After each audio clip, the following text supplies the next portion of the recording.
Humihiling si Socorro Mayor Risa Rafon Cele Timkang ng dagdag na tauhan mula sa Philippine National Police o PNP at Armed Forces of the Philippines o AFP para sa kanilang bayan.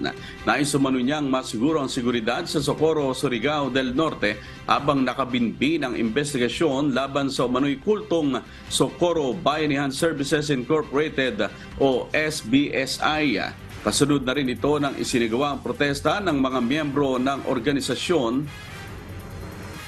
noong linggo September 24 at sa napipintong hearing ng Senado sa September 28 tungkol sa umano'y iligal na mga aktibidad ng grupo.